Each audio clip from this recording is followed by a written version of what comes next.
Well, after a tough fortnight for the game, we'll clear the air as much as possible for the footy on the 360 agenda. The Dogs get set for a very wet judgment Friday night without their skipper against the Adelaide Crows. A massive signing for the Suns as Stephen May puts pen to paper for a new 2-year contract. And a truly courageous cat reaches a magnificent milestone. We'll talk to Tom Lonigan about his bumpy road to 200. Hello everyone and welcome to this Thursday night on AFL 360. Anthony Hudson in the seat for one last night for Jared Waitley and Mark Robinson. How are you, Robert? Oh, I'm well. How'd I go on this show? I do remember your name. Yeah. I was just pausing for effect. Purple again? Yeah. Where's yours? No, that's you. It suits you. You're very much a purple man. No, I'm very much a Matty Vision man. You are. Yep. Yeah. No, we all are. Anyway. No, I'm great. Great. Looking forward to the footy, which we'll get to in a moment when we talk about what we're most excited about. But Thursday night's footy night. It is, yeah. On Fox Footy, we go from the teams with Dermot cracking bad jokes to us talking about what they're talking about and expanding a little bit more. But ask me what I like. Well, you mentioned Matty's vision, the big game, of course. Oh, and the footy. The footy. We've been auctioning that off over the weekend. You can still put in a late bid if you like. Well, Tomo started. Grant Thomas started with $1,000. And what's the update? Well, 2,700 is the mark at the moment, which is fantastic. Great. And maybe we can beat that by the end of the show. We're going to announce who has picked it up by the end of the show. But AFL 360, as you can see, at foxfooty.com.au if you'd like to make a late bid. All the cash would go to Matty's vision, and which of leads course, us... hang on, and of course, and dinner with Jack and Nick. And you as well. Well, we'll probably on a 360 night. I might not be able to get there. Right, you're good at dobbing other people in, but not so good at when someone... no, I'm happy to go and join the Rewilds. Do you think it'll put the price up significantally? I think they might drop the price for that. But anyway. What are you looking forward to, Robert? Oh, Matty's match. Every year. And for those who are sitting at home now and you're watching us and you missed last night, Nick Rewald spoke last night. It's hard to describe. You got to watch it. He was emotional. He was real. He was raw. And I don't think about footy when I'm listening to Nick speak. I think about his loss, and not just his loss, the family's loss, and other people have lost, you know, their sisters and their daughters and stuff. And he's a strong character. He sat out the front. He cried in the car before he joined us on set. Hello. And he joined us on set. And he was really strong, get the message across. Yep. So when the game starts, it's going to be a great game. Tigers, Saints, they've won, you know, Saints won 3 in a row. I can't wait for the game, but I actually like the build-up as well. All right, fantastic stuff. What about you? Well, I'm just looking forward to the footy, full stop. Looking forward to, after being heavy going through the week, and just getting back into to actually talking about and enjoying the footy.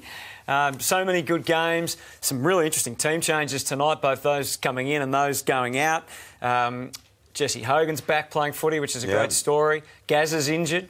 Bob's injured, which is, and we'll talk more about those in a moment. Still no Josh Kennedy, but just some really pivotal matches as well. I want to get your thoughts. When we have a week, the football community, have a week like we've had this week. Violence and you know, and the arrests and the questioning by police and depression.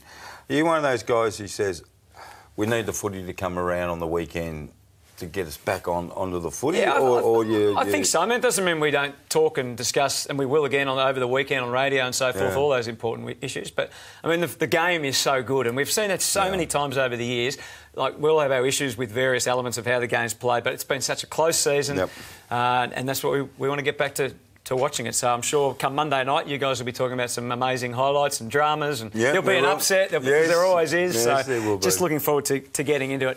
And speaking of which, it starts tomorrow night. It could be a little bit damp, but for two sides that have been struggling, even though Adelaide are in second place, the Western Bulldogs we've discussed already, and we will again, their struggles. First of all, to make the 8 and maybe go further this year. It's going to be a huge Friday night in the wet in the city of Churches.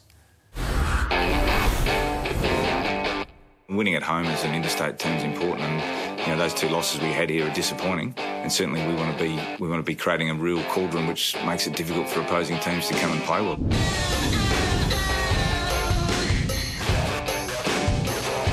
we're going to expect a game against the Bulldogs, who are high-quality opposition and really pride themselves on their pressure around the ball. So we know that's going to be on to start with, wet or dry. And if it's wet, it's just going to mean that it'll be more of a field position game where it's important you take ground when you get the opportunity. I encourage all of our members, I think the game's a sellout or near on, to come along Friday night. It's going to be a great game of footy and get behind the team, because we want to build that imposing record, and we've let ourselves down on a couple of occasions this year. Do you reckon the weather and the prospect of the rain all day and a cool night, do you reckon that gives the Dogs something extra or not? Funny, I asked David King that question an hour ago and he said to me it won't have any bearing. I'm not as categoric. If the Dogs bring, and they have been bringing it, they've just been untidy, Hutto, and you've called a lot of their games recently, so you know what we're talking about. If they're not sloppy, they should be okay. They should be okay. But the other mob, the Adelaide Cries and Don Pike just talking about it, then they've got a mental hurdle or a mental something that they've got to get through. They think that when they turn up to play at home, we've seen two examples where I think that they expect they're going to win. Yep. And to me, and I would love if we had some coaches on now, they haven't got that killer instinct to kill teams. Maybe it happens tomorrow night and they announce themselves. Interesting that Scott Thompson's back. He'll certainly give them that sort of heart and soul of the Adelaide Crows. But you can see the 4 changes for the Bulldogs, and disappointing that Bob Murphy is out again. They've gone from 3 ruckmen 2 weeks ago to 1, with Tom Campbell injured and Roughhead. Playing well, Tom Campbell. Yeah, well, unfortunately he's out. Roughhead will be the lone ruckman there. But Boyd and Libber, as you said, 2 pretty important inclusions. And Clay Smith will probably play full forward. Yeah, well, Clay, he's been missed, I think. So it's going to be interesting. I mean, the Crows are 4 and 8, I think, in their last 2 months, and the Dogs 3 and 6, I think, over their last 9. So it's a big couple of months, 4 and 8. Yeah, it was, 4 wins, 4 losses. Yeah, sorry. Yeah, yes, 4 wins from their 8, I should say. Sorry, yeah. I did get confused then. I didn't mean to catch you out. It's a huge game, Hutto. It's a huge game of football. Right now, the pressure's on the Dogs. Don't worry about what's happening off the field with players. We're looking at the 22 players who are going out there on the weekend. They've been okay. Last week in the last quarter, we saw signs of the Dogs playing close to their best footy. They were cracking in, they were moving the ball, haven't been able to kick scores. But if they take that same attitude over, which they will, because very rarely do we say the Dogs won't turn up to play. They always turn up. Yep. Wet, does it help them? You know what? Maybe Don Pike says to his Adelaide Crows players, this is the night that we need to stand up and play. Let's see what we've got in this sort of condition. Because I think that's right for Don Pike. It's a tactical challenge, because we heard Justin Lepich in teams tonight talk about they're the most studied team in the competition from a tactical point of view, which is interesting. But he's also got that, what you're talking about, that challenge to stand up. There's both. I mean, the tactical stuff, that was great. I heard a little bit of Lepich talking about that. That is really good. Really good. But tactics, if it's going to be torrential rain, as we've been told, Hutto, tactics, I reckon, it's only my opinion, tactics are great, but we'll just park them for a little bit, because it's all that other stuff. Yep. Because it becomes a meterage game. Just move the ball forward, get your body in line with the ball, and that's what it's going to be like. All right, certainly will. More with the boys coming up with Lakey and Nick Del Santo later about that game and the other key games of the weekend. But huge news for the Gold Coast today. Was anticipated, but confirmation that Stephen May, their star defender, has put pen to paper for a new 2-year contract extension, Robbo, which is terrific. They needed to make this signing, and I'm sure he's been well rewarded financially, given his position, his age, and how much of a lure he would have been given by other clubs to join another team, but they had to re-sign him, and they have. Marcus Ashcroft, the football manager, just told us 45 minutes ago that he's in the Tom Lynch range of payment. So that puts him in the 800 range. Probably second highest paid defender, would you say, behind Alex Rance? Yeah, Michael Hurley's not a bad wicket, but I don't think he'd be in the 800 range. He'd be in the 700 to 800. What we're seeing here is the key forwards really getting rewarded for what they do. The really important thing here is Alistair Lynch. G'day, Lynch. He's just on here. Lynch has re-signed Tommy, and the other co-captain Stephen May has re-signed. And the most interesting thing now, all other discussions with all players is off until the end of the year. no one is getting re-signed for the rest of the year. That makes players nervous. Yeah, it does. So I suspect there's going to be some culling. Well, I think on the broader scale of things, a lot of player managers get back next week. For a lot of them have been away on holiday overseas and so forth. And the under-16 carnival takes place, and that's when things get interesting. So I think there'll be more news on contracts and speculation, if we need any more of that, from next week. All right, well, let's look at some of the highlights of the big ins and outs of the round. As we said, some really interesting news for round 16. Here's some of the outs. Stevie Johnson, as expected, hasn't come up with that. You went straight over Birchall. How unlucky is Birchall? I know. Well, that's right. He's barely been back, has he? And the knee. He's out. Darcy Moore, as we know, is out for Collingwood, along with Phillips, who's injured. Kyle Langford, the one omission from the one who's paid the price for Essendon's performance. Disappointing for Gold Coast. They just can't get them all on the park, can they, at the same time? It's been the same old story. Ablett injured with a hamstring now to add to Hanley's problems. Aaron Black omitted. Weller and Dunstan omitted. That would be a concern for those boys. At St Kilda, Waite and Wood injured, and Sandy, we know, is gone for the year. Sam Butler is out, and of course Viney is on the sidelines for a little while. Still no Josh Kennedy at the West Coast Eagles as well. He's going to be out for another week. But the ins, so Kennedy not on this list of ins, but some pretty decent names, and led there by Jesse Hogan. Yeah. Great to have him back. We'll talk more about that in a moment. Garlett also comes in, so that does really strengthen up their lineup for the game against the Blues. Lamb returns after that missing with concussion. Ben Reid is also back. Travis Varco being welcomed back by the Pies. Selwood's in for the moment. Dane Beams, that's a great recovery. He was expected to last a little longer on the sidelines than that. Ben Cunnington. Bruce is on the bench. Hopefully we'll get to see him play. I think we need to, from North Melbourne's point of view, and a whole host of Eagles there return. Well, as I said, no Josh Kennedy. But the good news, the heartening news, is the return of Jesse Hogan. Yeah, it is. Hopefully he's got through all these injury, the illness and the operation he had. The fact is, Melbourne, if Melbourne are going to win this year's flag, OK, this guy has to start playing close to his best football. Now, how long he gets to that, if he gets to it this year, we don't know. But he will have a lot to say on how far Melbourne goes. Now, they've got a hell of a lot of injuries, mate. They have. And I don't think the expectations should be too high on him initially. I think he's obviously had to do a fair bit of work to get back. And emotionally. And emotionally as well. But I think, from all reports, he'll take a little while to get back. But who knows? Who knows? So I hope he goes well. We do. So Dane Beams is the other interesting one. He's was expected to miss 3 to 4, and I asked someone at Brisbane about it. Wasn't he meant to miss 6 weeks? And I said he's a tough boy. He is a tough boy. He gets undersold, Dane Beams. He didn't at Collingwood, and because he's had some major injuries up there, we haven't sort of seen him week in, week out. He played a lot of football this year, and now he's back. He, as captain of that football club, would have been absolutely wrapped with what happened last week. He took to social media, just really, really proud. So then you suddenly get your captain back in the team, and you get all that belief and all that happiness from last week. You go into this week, and they'll be thinking, and people will disagree, but they'll be thinking, we can beat Geelong this week. They'll be thinking chance, won't they? Oh, absolutely. Yeah. Absolutely. They're at home, they're in good form. Yep. They've got some weapons, kick goals, they can stop opposition teams.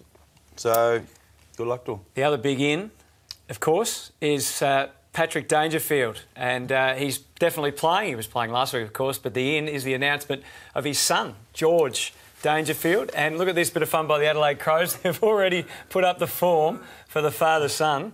Now, of course, Geelong can change that as long as he stays there for long enough, Robbo. So Paddy has a responsibility to play for another 3 or 4 years for the Cats. Yeah, good on him. It's him and Marty, isn't it? Yes, it is. Congratulations to them. Yeah, they're not the first people to ever have children. No, but, they're not. But I always get a little bit, good on them. As long as the baby's healthy, mate. Well done. That's all. Baby's healthy. Good luck. Move on. Yeah, all right. Fantastic. All right, well... his teammate, of course, is, I think, one of the feel-good stories of this round of footy. It's been a tough journey along the way, but hasn't he been a magnificent and a courageous player? It could have all ended back in his 7th game of AFL footy in 2006, but on the weekend, Tom Lonergan reaches game number 200. That's just brave, and that's what people admire about some players. Johnston just basically stagnant at half-back. There's a Geelong player down. Lonergan, great courage. Wonderful courage. Lonergan just no fear there. fingers crossed he'll be okay, but he'll be admired for what he did today. As his career's gone on, he's got better and better. I would go so far as to say over a course of 4 or 5 years, his record on the very best key forwards would be as good as anyone. The fact that his career was looked like being over before it started makes it even more meritorious. High praise indeed from the coach, speaking about Tom Lonergan, and as he said, has become one of the premier defenders in the competition, and he joins us from the Gold Coast. Tom, congratulations. It's a wonderful achievement, 200 games. Thanks very much, guys. Cheers. Well, you must have thought that this was a long shot to get this far for a number of reasons, but obviously back in just your 7th game in 2006, what you suffered, to have overcome that, and it's been a well-told story, but to stay in the game and become a fantastic defender for your club and to reach 200 games, it is a significant achievement. Yeah, look, it's something I'm extremely proud of. I still remember walking into the Geelong Footy Club as a young bloke and seeing the 200 club board up in the change rooms there and admiring all the players that have played 200 games for this great club, and thinking not sure if I was ever going to be able to make it there. And then obviously after the injury, I never thought I'd make it to 200. I just wanted to play one more game of footy, and here I am now on the verge of playing 200. So it's something I'm really proud of. I know you've been asked about it many times over the years, but take us back to around that time when the incident happened, and I suppose you literally must think every game that you're fortunate to play it, you deserve to get to 200, but it was an incredible thing to have to go through and traumatic, and then to come back and fight the way you have and played so many games is incredible. Yeah, look, it was a tough time. I hadn't established myself as a AFL footballer at all, and then having the blow of losing a kidney and all the other stuff that went with it. It was pretty tough at the time, but I think it made me stronger as a person, and certainly made me appreciate life and footy a lot more. Post that day. So yeah, I've approached each game and day as if you're not here for a long time, so you've got to give it your most, and that's the mantra I live by, I suppose.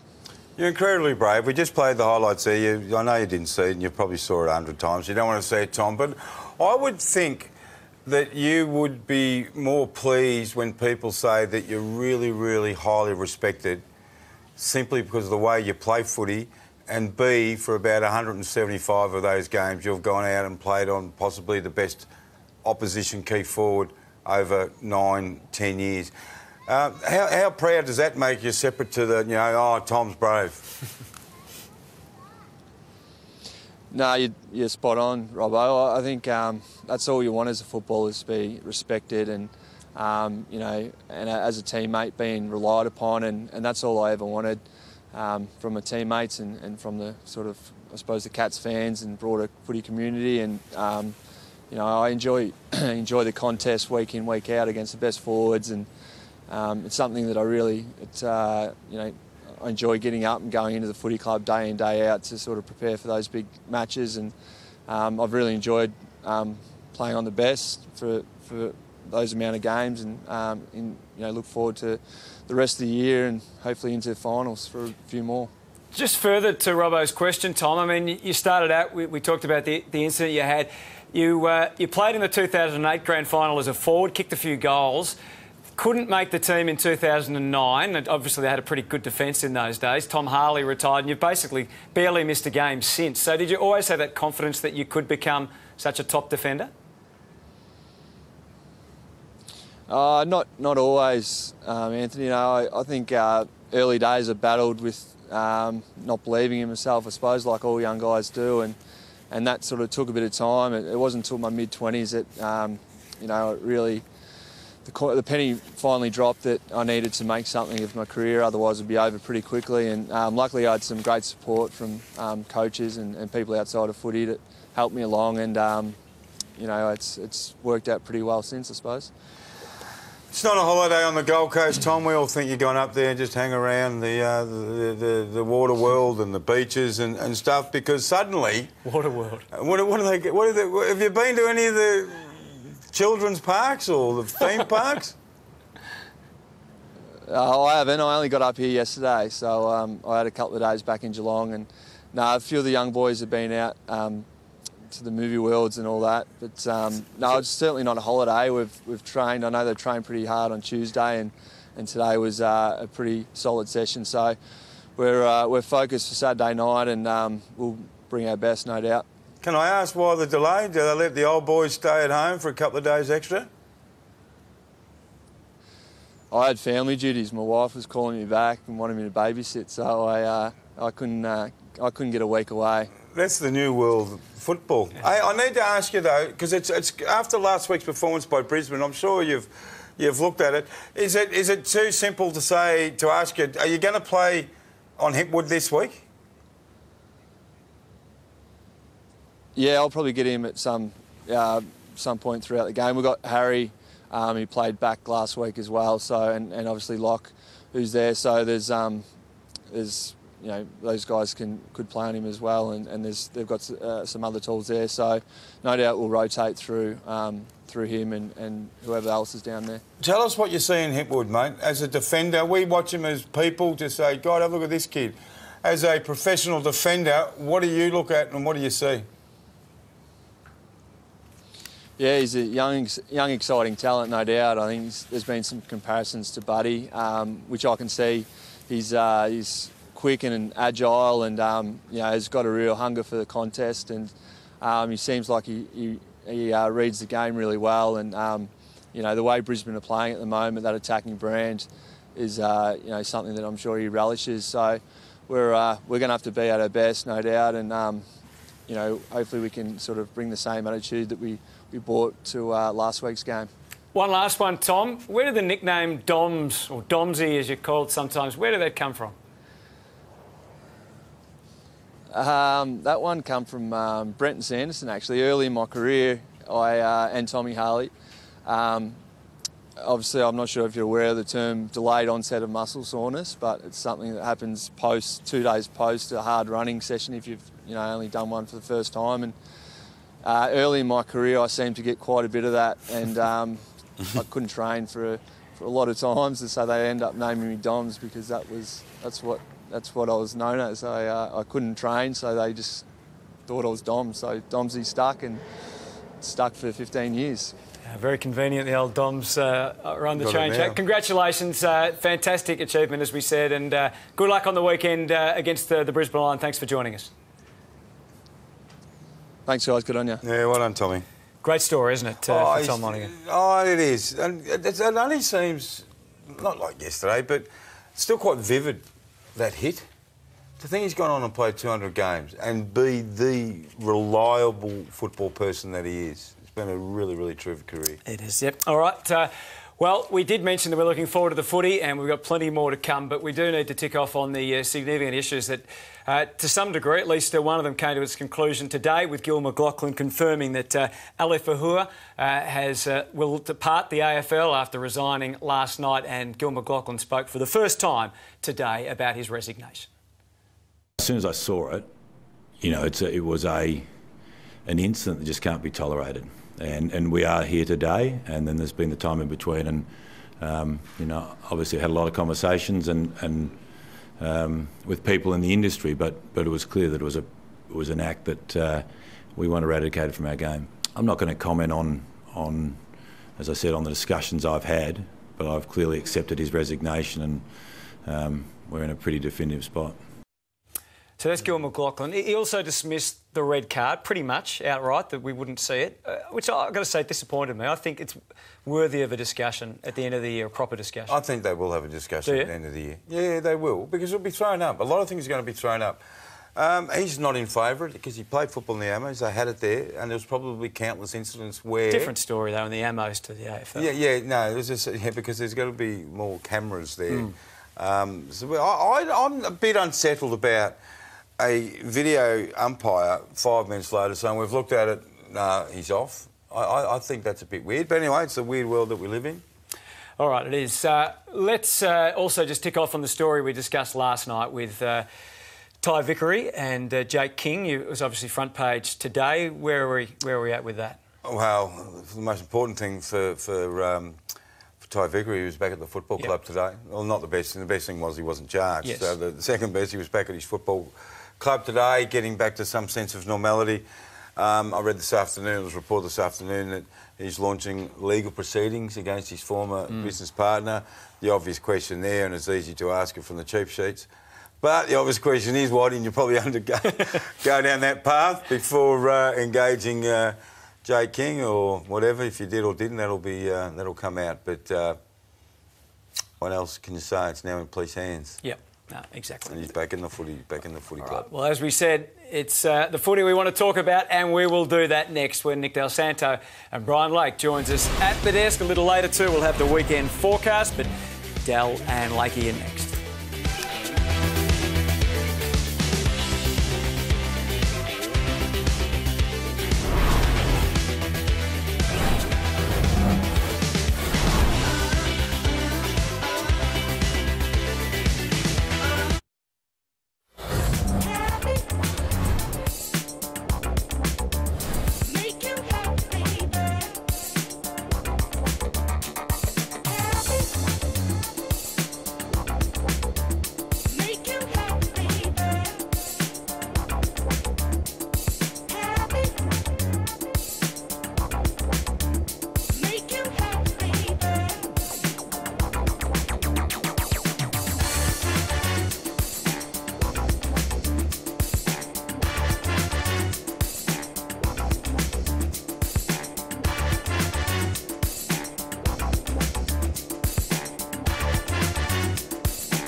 Some of the great images of round 15 to the magnificent images of Brian Lake and Nick Del Santo with us here in the studio. Did you change your voice then? High or low? You sound a little bit different. Sound like he's lying? Yeah. Yeah. I thought so. Yeah. Oh, lying? We're lying? What is he on about? No, just your tone just sounded How would you like different. me to change my voice, Brian? I like that. Thank you very much. All right. Let's talk about Adelaide and the Western Bulldogs, boys, because I think you've described it as an 8-point game. Oh, Lakey. yeah. 8-point game. I didn't quite say that. Right. But that's what lying again. That's what my notes said. It's just such a crucial game. We can talk about it now. You look at the LA Crows sitting second at the moment. For the Dogs at the moment, they're not playing great football. But you look at it still, they're on 7 wins. I heard Kingy on the radio today saying possibly you need 11 games to make finals because such the evenness of the season. I still say think 12. It'll be 12. The Dogs, I think, have only got... If they were to win this one, though, I think they've got to only play 2 more teams that are in the top 8 from here. So and that's where you look how important it is. Their percentage is not great. We know what they did last year, finishing 7th and still able to win a flag. But I think it's a lot different this year, and that's why it's such an important game for them this week. Who are you tipping in this game, Del? Are you tipping Adelaide? Or I think we have to go with the home team. Yeah. And I think that's the safe bet. And I think if the game was in Melbourne, it'd be probably 50-50. And I'm with Brian on that. I still think the Bulldogs are around the mark. They're trying to find their continuity. They're trying to find their best formula. And I think overall, we expect so much from them from their last month of football. We judge them on 4 weeks of football last year, which ultimately wins them the premiership. But their form line throughout the whole season probably wasn't equal to what it was for that last. But what we're holding them to is grand final day. But what is right formula? You said, just to expand for run at home. Well, I think the amount of... formula. Simply just the ins and outs with their team lineup from week to week. They are trying to find what works best for them. And sometimes it clicks, and I think it clicked perfectly. They found a game structure and the players that were doing those roles. This year...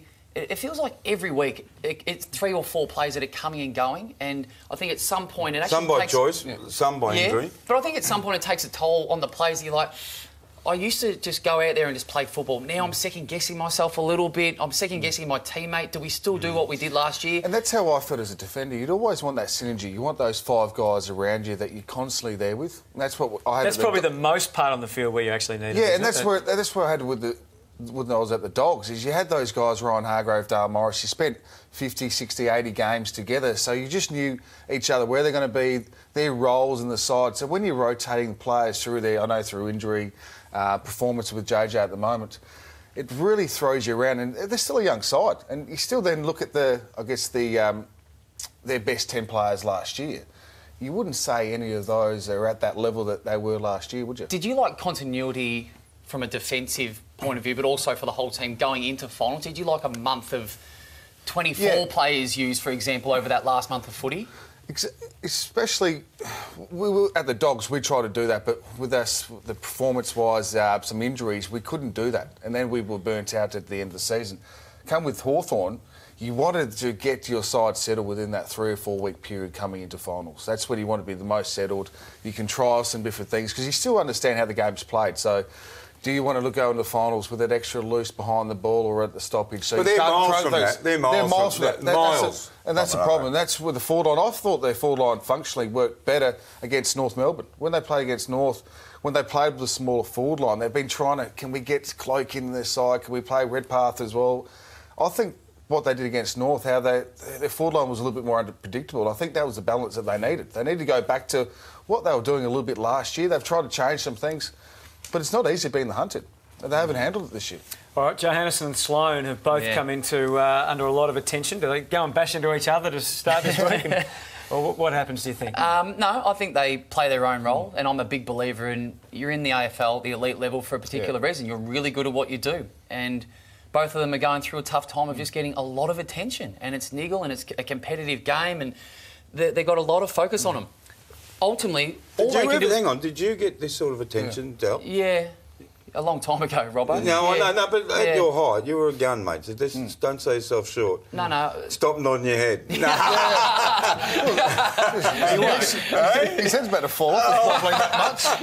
But seriously, because you weren't an aggressive retaliator, you were a ball player. How did you get through it? My only attitude towards when I did get a little bit of attention was when the ball was there, I thought it was my one opportunity to go win it. And I was never a physical player, could never really hold my own. You know, I'd never instigate the wrestles because that was not my go and it used to exhaust me as well. So you used to just rely on your advantage? When the ball was there, I had to read it better than my opponent. That was all I could do. And I look at Johannesson and both Sloane as well. They're good at what they do. Yes, they need some help. Yes, I think they need to ask more questions of their opponent. They're sitting ducks at the moment. Sloane, I'd love to see him make his opponent play at half back, making his opponent play at half forward. Then what's he going to do? He's not cracking in, is he? No. I think he's changed a little bit. I think he has. Because he could always run free. The biggest thing with Sloane is no one touched you. Take that into context. There's ships in the night midfielders at the moment, so he could come and go as he pleased. It's really hard to run for 2 hours when someone's niggling you so you physically can't run the same running patterns. But he can still go at the contest. You know where people say he's an animal at the contest? I think that's dropped off. When it's there, I've seen him do it. But when he's at his best, mate, he's cracking in every time. Do you reckon it's taken a toll? Like, that is exhausting about the amount of physicality I would imagine it would be mentally exhausting, which affects your physical, I reckon. Because I guess when you come to a stoppage, you like to be thinking, OK, how can I win the ball now? Where his mind's going, how can I break him? He's coming to me and get away from him. A lot of energy wasted on that. All right. Well, can we talk about St Kilda and Richmond? We talked to obviously. It's your show, mate. You just bring up any topic you like. For thanks, boss. Maddie's match, but the game itself is. I'll just ignore you, idiots, and continue on. It is. It's a significant match for both sides. Obviously, the way the Tigers. I do feel like for St Kilda, if they could win 4 in a row, then and beat a side like Richmond, then suddenly they have to be taken more seriously, I think. Yeah, I mean they're in 8th, but they're equal 5th. So every game is important for them. For obvious reasons about making finals, but they're in that bracket where it's just as easy to slip up as it is to move your way up the ladder. In regards to this contest, I think the Tigers are playing great footy, and I've had my doubts on them, probably still, to be completely honest, a little bit, but they seem to be delivering. And even when they've been poor and had those close losses, they've been really good for 3 quarters and 10 minutes. So they haven't had a stinker apart from maybe one in Adelaide. You probably expected them to fall off. You thought at the start of the season, 4 or 5 wins in a row, you thought, when's the old Richmond going to come back? When they're going to fall by the wayside? But they hadn't done that. Yeah. Well, on the back of that, can I ask, the theory most experts still seem to be saying is, look, they don't have a second key forward. These small pressure forwards, it's going well, but it'll get found out in September. 2 questions. First, at selection, do opponents need to change their selection? of their defence. Now, St Kilda have picked Carlisle and Brown, and you'd expect that they would. No, it's the other selections. You're right, hello. Weller out, right? The tough players out. They've brought in legs, mate. Yeah. Because there's the other guy, Weller and Dunstan. So the two guys who like the contest are out, and they've brought in legs. Yeah, so there's that element, but there's also who does Carlisle play on? Well, he doesn't have a direct matchup because I think it has to be. If he is to play, he goes to Sam Lloyd because I think Nathan Brown is a better matchup for Jack Riewoldt. The only one would be if Alan Richardson says, no, we're going to play what the opposition give us, and they've got 5 small forwards, and Jack Riewoldt is the single tall. We're going to match them up. We're going to bring in the pace, the legs to go head to head with their smalls, or he backs in his system and he backs in Jake Carlisle and say, we've got a guy that's a foot taller than anybody else in that, those 5 smalls. And we want him to intercept and we want to really expose because they have no height. Paddy McCartan, I believe, missing another week for concussion too, by the way, on St Kilda, which is concerning, but obviously hopefully he'll be back next week. And the vision of it didn't look like a massive, serious concussion, but just because of the repeat issues that he's had with it, you just got to have that extra break off, don't you? Collingwood and Essendon, can Bucks get a bit of a lift here and get the Pies over the line, or will the Bombers be pretty pumped up after their disappointing last week? It'll be on. I think the Bombers will be disappointed with their last 2 weeks, and they've been really good for 6 of those 8 quarters. And 2 weeks ago, they get rolled by Sydney in the last 10, 15 minutes. Last week, they weren't fantastic for the first 3 quarters. They were doing enough to beat Brisbane, and then Brisbane just turned it on its head in that last quarter. I still back the Bombers in here, Hutto, because I love the brand of football that they're playing. There's no one quicker with the ball in their hands. They're exciting. But they'll learn from the last 2 weeks, if nothing else. And that's like Richmond, wasn't it? They lost a couple of close games. They would have focused on that during the week.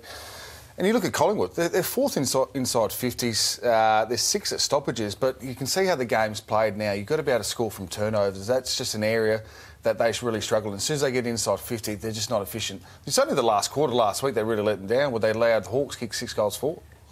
Collingwood have been ripped apart by all, the former player experts, which you two come under that umbrella. Every single one of them, Roosie, appalling list. Buckenara, C and D grade, you go this, you go that way. They have been ripped to shreds. They have to respond this week.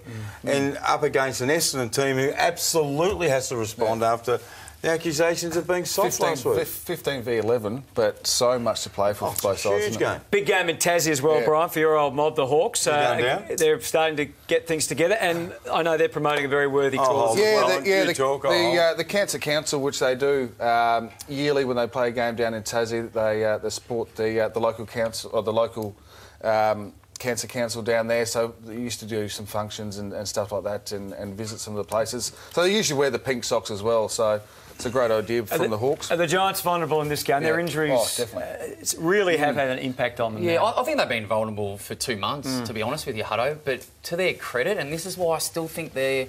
I mean, depth is one thing, and it doesn't win you a premiership, but it keeps you in contention, and that's what these backup players have been doing. But I think when they get these players back, they're still the best team at their best. They'll beat anybody else's best. Yes, they are. There comes a point, though, doesn't there? Yeah, they are vulnerable. Probably, like you were talking about earlier, probably the last 3 or 4 weeks, they'd want to But you talk about continuity, and we just touched on that with the Bulldogs. They haven't had this either. But I think, once again, as these players start to drip feed back in, they've lost another couple this weekend. Yes, they're vulnerable. But what we've seen in this competition is, even when you have your full list, or your full 22 on a particular weekend, everyone's vulnerable. All right, great to have you in, Dale, and talk some sense. Lying again. Look at him, he's flat. Make some nice change from having to put up sitting next to that bloke. I'm looking forward to Jared. We're going to play the weekend forecast next. And one sure thing is that Jamie Whincup is going to join us, the champion driver.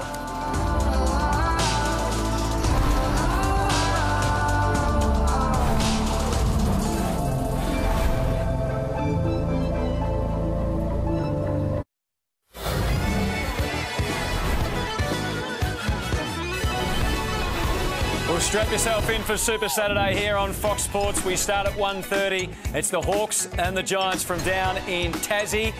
Stevie J in action at 2. Here we go off to the MCG as the Pies and the Bombers square off. And, of course, the Swans and the Suns doing battle at the SCG. And, of course, it's Buddy in action there. Looking forward to that. At 7, it's the Lions and the Cats from the Gabba. Big game for Brisbane. Can they put another win on the board? And then Matty's match, which we've discussed so much this week, from Etihad Stadium, the Saints and the Tigers.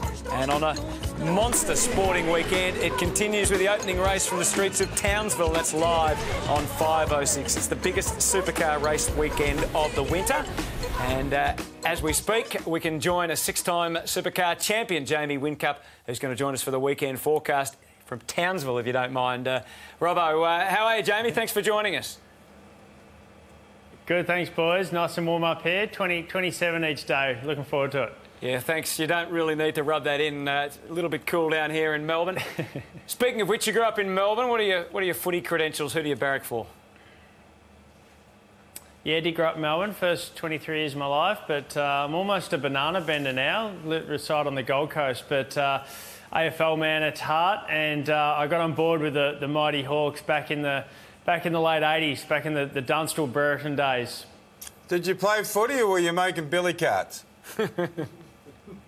I did play school footy, but I was pretty soft because I didn't want any injuries to get in the go-kart on the weekend. Well, you said you're a Hawks man, and in some ways your career and the Hawks at the moment have aligned. You've dominated the competition over recent years, as I said, a six-time champion. This year things have been a little bit tougher for you, sort of mirrored the Hawks a little bit. Yeah, absolutely. I had a great run, but all good runs come to an end. But in saying that, we're there or thereabouts. The competition's massively stepped up. But we're still well and truly in the hunt. I think I've had 5 or 6 seconds and 2 or 3 thirds, but unfortunately I haven't been able to crack it for a win. But we come into Townsville. I've had good history here, won a few here, so fingers crossed that my first win for 2017 is not too far away. Righto, Jamie, if you're a footy coach, we'd be saying right now, why the seconds and thirds? Why can't you get up on top? Well, it's hard work. I've been there or thereabouts, and it hasn't been the same guy. There's been four other blokes who've stood on the top step of the podium this year, but unfortunately it's not me. But it's a combination. It's all those 1%ers. You know what sport's like. It's not one particular area. Need a little bit more grunt, a little bit more grit, and the nut behind the wheel needs to do a slightly better job. And I'm sure if we fine-tune all those 1%ers, we'll be right. Bear with me here. I follow the racing, but I follow football more. But one of the major events last year was the crash at Bathurst. Was it so big that you remember it and you speak about it often, or is that just part of racing, or was it a lot bigger than that? Well, I don't remember the crash because I wasn't involved in the crash, but I was penalised for the crash, but then I believe it was the wrong decision. But anyway, no, stop, obviously stop. Why did you think it was the wrong decision? I was under the impression that you ran Scotty McLaughlin off the track. Yeah, there was plenty of smoke there, but there's certainly no fire. No, hey, I went down the inside of Scotty down at the chase. We had a small rub. He went through the grass, but should have rejoined comfortably, but he got tangled up with another bloke, Garth Tander, behind me. So, yeah, I was put to blame for all of that. But hey, there's a little bit of hard racing going on at the start, but the second part certainly wasn't my fault. Yeah, I know, mate. I'm not having a land, but it was such a major incident. I just want to ask that question: was it sort of one of the major incidents we've seen in this type of racing, or not? Or are we overplaying it? I think it was the moment. Bathurst is by far the biggest race of the year by a long shot. Even if you're not a motorsport fan, you generally watch at least the last 10 laps or the last hour of Bathurst. So it's a critical part of our sport. And I've been in contention the last 3 years, and for one reason or another, I haven't quite got over the line. So at the end of the day, though, certainly wouldn't change the way I go about my racing, certainly not at Bathurst. We're in contention, we're having a crack, not there to run second or third, and we're going for the win. So we're pretty proud of our efforts, but fingers crossed we can clean up the small little errors that have happened the last few years, and hopefully get on the top step of the podium this year. I want to ask you one last question on the racing before we get into the weekend forecast. You've had such a great success rate up there in Townsville. We often talk in footy and other sports about playing home and away, and I guess you're pretty much always away when you're racing. So tell us about why you go well on one track versus another. Is it purely the way the tracks are structured and you're more comfortable with a certain track, or are there other factors? Well, there's certainly a factor with the car setup. Everyone's got their own unique way on how to make a car go around a track fast. So our car, the way we believe is the right way to do it is definitely good on some tracks and not so good on others. Trying to completely change your whole style of your engineering for one track to another is difficult. So you generally keep the same style and just get through those events that don't quite suit your car. And then try to maximise the ones that certainly do. But to be honest, this Townsville circuit's not one that really suits us that well. It's just sports mental, as we all know. And I like this place. The sun's out. There's good people up here in Townsville. I'm always feeling good and generally putting my best performance here. Right, we want your best performance now with the weekend forecast. We're starting with your sure thing of the weekend. Sure thing. I'm going to say the Hawks down in Tassie, getting up over the Giants who are on top of the ladder. All right. No, it's pretty confident. A good sure thing, isn't it? Pretty confident. What are you going with? Friday night slog tomorrow night. Big game for the West. Big game. It's just going to be a slog in this driving rain. I don't know who's going to win. All right. Well, my sure thing is if the Cats lose, everyone's going to blame their week on the Gold Coast as the reason they get Yes, they will. See how shallow we are. Righto. What about most at stake, Jamie? Most at stake? I'd say Hawthorn, man. I'd say Hodgie. Hodgie, he's got his 300th coming up next week. So fingers crossed he doesn't get injured or reported. That's a great answer. We all want Hodgie. And he's on the couch on Monday night. I like how he put all reported in as well. Oh, Melbourne's my most at stake. Okay. I think it's a huge game on Sunday. And, Carlton are going all right. Carlton are going all right, and there's a lot of injuries at Melbourne. They can't afford to drop it. Well, my most at stake is it's West Coast, but probably also Port Adelaide. I think this game in particular, man, huge ups for the winner, but for the loser, it's, it's, again, Port, if they haven't beaten the top 8 side, West Coast can't afford to lose a game like that. So that is my most at stake. We always love asking this one. What about a doomsday scenario, Jamie? Doomsday scenario, it's Fords getting up again. They've had too much success this year. It's getting annoying. My doomsday involves you, Jamie. I don't want you taking out Scotty McLaughlin this weekend. OK, no, I won't do that. Trust me. Oh, that's nice. All right. And my doomsday is a footy one, and it's more Giants injuries. I really reckon they've reached that point where they just can't afford to lose any more of their good players. So it's getting desperate. That would be a doomsday as far as the Giants are concerned. Well, good luck on the weekend. It's going to be a fantastic weekend, Jamie. Really appreciate you joining us, and hope it all goes well. Thanks, boys. Thanks for having me on. Cheers. Thanks, Jamie. Jamie Whincup, 6-time champion from the V8s, joining us from Townsville. Huge weekend ahead on Fox Footy. And after tonight, of course, Derm and Roosie, well, normally Roosie, with their encore show. And we're back in a moment to tell you who's the winner of Jack's Ball.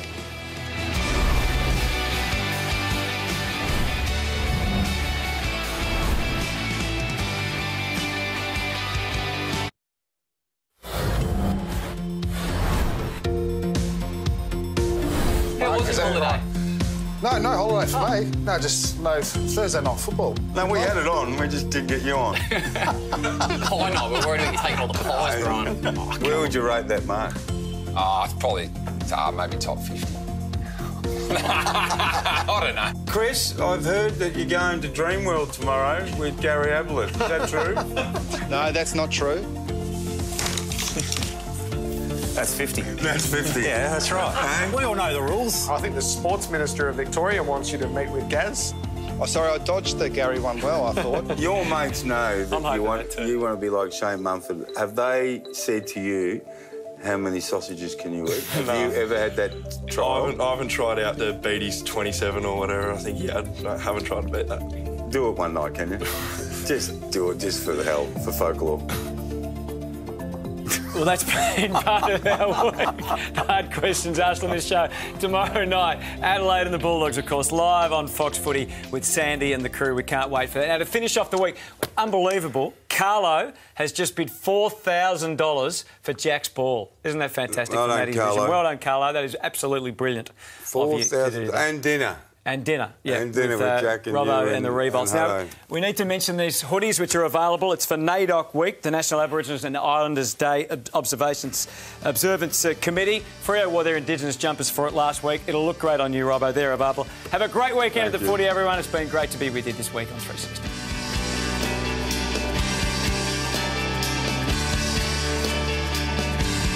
This has been a production of Fox Sports.